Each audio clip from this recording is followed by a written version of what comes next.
The Battle of the Alma, which is usually considered the first battle of the Crimean War, took place just south of the River Alma in the Crimea. An Anglo-French force under Jacques, Leroy de Arnaud and FitzRoy Somerset. First Baron Raglan defeated General Aleksandr Sergeyevich Menshikov's Russian army, which lost around 6,000 troops. Prelude. The Anglo-French forces landed on the western coast of the Crimean Peninsula some 35 miles north of Sevastopol on the 13th of September 1854, at Calumet Bay. Although disorganized and weakened by disease, the lack of opposition these landings met allowed a beachhead of 4 miles inland to be made. 6 days later, the 19th of September 1854, the two armies headed south. The march involved crossing 5 rivers: the River Bulganic, the River Alma, the River Kacha, the River Belbek and the River Chernaya. At the River Alma, Prince Aleksandr Sergeyevich Menshikov, commander-in-chief of the Russian forces in the Crimea, decided to make his stand on the heights above the south banks of the River Alma. Although the Russian army was numerically inferior to the combined Anglo-French army, the heights they occupied were a natural defensive position, indeed the last natural barrier to the Allied armies on their approach to Sevastopol. Furthermore, the Russians had more than 100 artillery field guns on the heights which they could employ with devastating effect from the elevated position. The British and French bivouacked on the northern bank, where the ground sloped gently down to the river. The precipitous cliffs running along the southern bank of the river were 350 feet high and continued inland from the river's mouth for almost 2 miles, where they met a less steep, but equally high hill known as Telegraph Hill across the river from the village of Borlio to its east lay Korgan Hill, a natural strong point with fields of fire covering most approaches, and the key to the whole position. 2 redoubts had been constructed to protect Korgan Hill from infantry assault, the lesser redoubt on the eastern slope and the greater redoubt on the west. The road to Sevastopol ran between Telegraph and Korgan Hill, covered by Russian batteries sited on the hills and in the narrow valley between them. The Russians had only to hold the ground and keep the pass closed to achieve victory. The French, however, had a plan. Positioned on the Allies' right, they would assault the cliffs across the river. In theory, such an obvious attempt to turn the Russian flank would so concern the Russians that they would fail to notice of British attack on the center and left. Battle. Attack at the Greater Redoubt. On the far right, General Bousquet's division, supported by the guns of the French fleet, crossed the river, scaled the cliffs and were able to expel the Russian infantry and artillery stationed there. Bousquet could not continue the advance without reinforcements that would not arrive quickly. On Bousquet's left, French troops under General Canrobert crossed the river but were unable to move the guns up the steep cliffs. To Canrobert's left, Prince Napoleon's division were not even able to cross the river. In the face of heavy fire from Telegraph Hill, their advance stalled and the troops took shelter in the vineyards outside the village of Borlio. Meanwhile, the British had moved forward. The army was arranged in 2 lines. The first had the Light Division on the left under Sir George Brown and the 2nd Division under Sir George de Lacy Evans on the right. Behind them, on the right of the second line, Sir Richard England led his 3rd Division, while on his left the Duke of Cambridge commanded the 1st Division. The 4th Division under Sir George Cathcart and the cavalry under Lord Lucan were held in reserve. Unfortunately, the Light Division had not extended its line far enough to the left, and as it advanced it did so at a slight angle. Sir George Brown was extremely short-sighted, and he failed to notice that this had occurred. Soon the troops on the right of the Light Division and the left of the 2nd Division were merging. The parade ground precision with which the British had set off had been lost. The Russians were now faced not with a disciplined British formation, but by something with the outward appearance of a mob. Unable to reorganize the men into anything like their original makeup, British officers finally ordered the men to charge as they were. The men charged, and as they struggled up the slope, a densely packed mass of Russian infantry came towards them. The British troops stopped and opened fire on the Russians.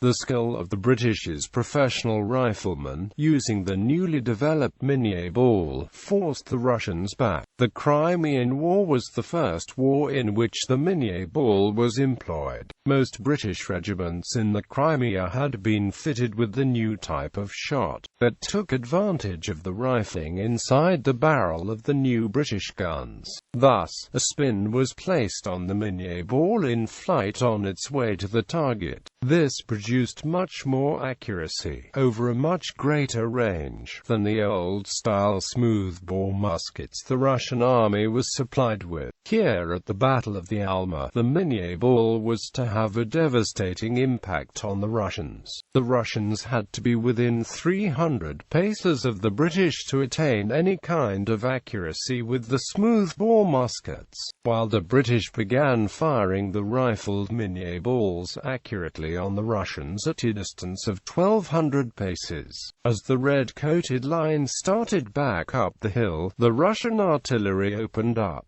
scrambling up the slopes of Kurgan Hill in the face of determined artillery fire. The British line was no solid mass of troops, forming more of a thick skirmishing line, which with the accuracy of the Minié ball, left the Russian artillery field unable to stop the British attack and only slow it. The British continued upward until they finally tumbled over the walls of the Greater Redoubt, as the Russians were trying to move the guns. However, the Russians were set to rout and fled in all directions. As the British celebrated in the Great Redoubt, some troops carved their initials on the carriages of captured Russian guns and marveled at their achievement. The lack of reinforcements soon made itself clear. The 1st Division, consisting of the Guards and Highland Brigades, was still crossing the river, and a great Russian column was moving straight for the Greater Redoubt in a counterattack. At one point during the Russian counterattack on the Great Redoubt, as the British prepared to meet the Russian counterattack, an unknown officer shouted, "Do not fire.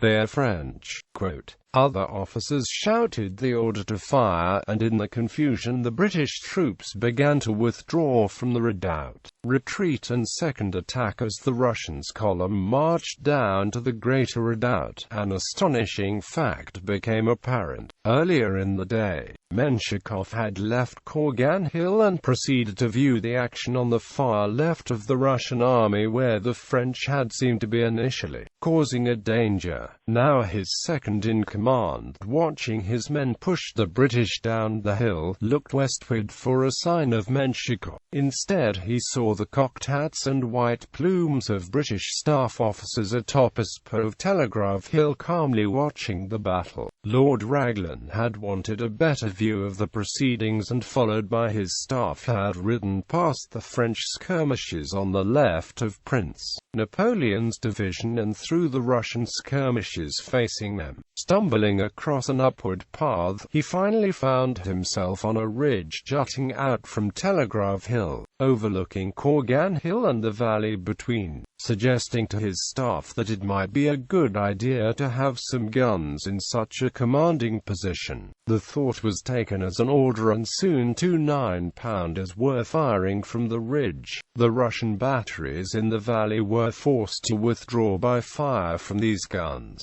and a few shots fired in the direction persuaded the Russians pursuing the retreating British down the hill that this was unwise. By now, The 1st Division had finally crossed the river, and the Russians, by the greater redoubt, saw approaching below them the Grenadier Guards on the right of the British line, the Scots Fusilier Guards in the centre, and the Coldstream Guards on the left.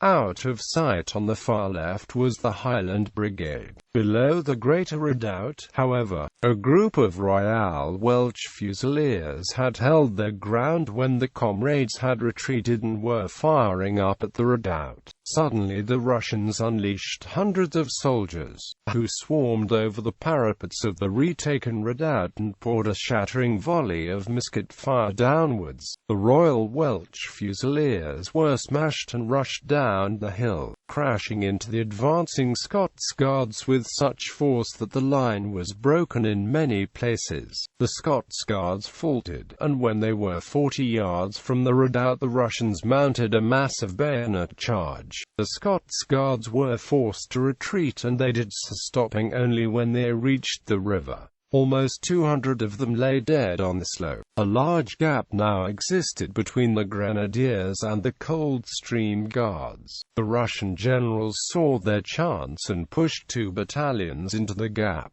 As the Grenadiers prepared to meet this charge again, strange orders were given, as had occurred earlier in the greater redoubt. An unknown officer told the Grenadiers to retire. The captain commanding the left-wing company of the Grenadiers, the Hon. Henry Percy, however, felt this order to be foolish and instead ordered his company to form a right angle with the rest of the battalion, which thus now assumed an L shape, with the base of the L pointing back down to the river. As the Russians moved into the gap, his men were able to pour deadly accurate fire into the flank. The recently invented Minié ball bullet combined with this well-executed maneuver caused the Russians to hesitate in their attack. Seeing this, the British Grenadiers and the Coldstream Guards were soon able to close the gap between them, and the Russians were forced to retreat. The greater redoubt was again in British hands, and the defences on the left of the Russian centre were shattered. Final stage. The last act came on the far right of the Russian line, where 10,000 troops were still unused and uncommitted. They were faced by the advancing Highland Brigade, a mere 3 battalions, led by Sir Colin Campbell, the 93rd Regiment. The 79th Regiment and the 42nd Regiment were advancing in a dangerously thin line extended for almost 2,000 yards, although in the smoke and confusion of battle the Russians were unable to see that it was only 2 ranks deep. The highly disciplined Highland Brigade advanced, firing, a task difficult to accomplish in those days. For the Russians it proved too much, and they fell back. The Battle of the Alma was effectively over. On the right of the Allied line, Canrobert had finally got his guns up the cliffs and his Zouaves seized Telegraph Hill. The ridge Lord Raglan had so dramatically made his own was now swarming with red-coated troops. The Russian right was fleeing before the Highland Brigade. The greater redoubt was taken, and the road to Sevastopol was now open. The Russian retreat became a rout, and Lord Raglan sought permission to pursue the Russians. Had the Allies pursued the Russians at this point, they might have taken Sevastopol by surprise.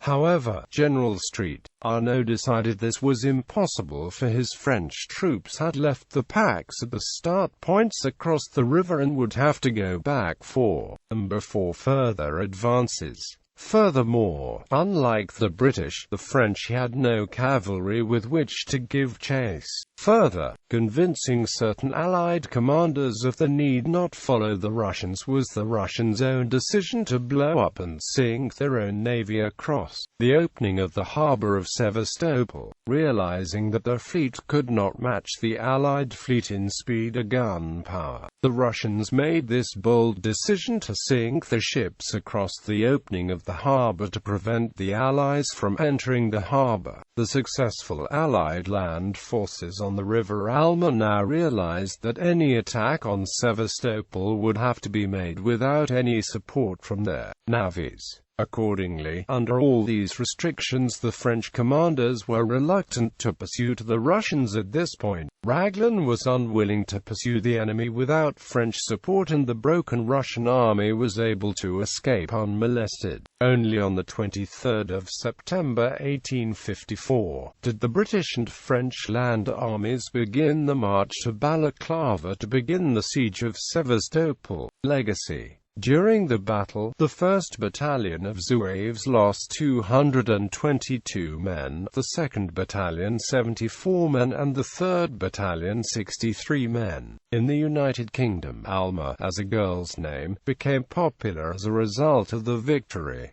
Also, numerous public houses and streets bear the name. In Paris, Pont de l'Alma is a bridge over the River Seine, and other French streets are named after the battle. After the battle, the Manx survivors made a pact that each man would name the firstborn son Alma as a permanent reminder down the ages. Each son named Alma was to pass on the tradition to their own firstborn son and name him Alma, and so on. A popular folk ballad of the time, The Heights of Alma, celebrates the battle. Bibliography. Baron de Ceuta by Zancourt. The Crimean Expedition, to the Capture of Sebastopol. 2 vols. London, Aleksandr William Kinglake. The Invasion of the Crimea. 8 vols. Edinburgh, Blake, RLV French. The Crimean War. Sphere Books. Brighton, Terry. Hell Riders, The Truth About the Charge of the Light Brigade. Penguin Books. ISBN 978-014-101831-7. Fidges, Orlando. The Crimean War, A History.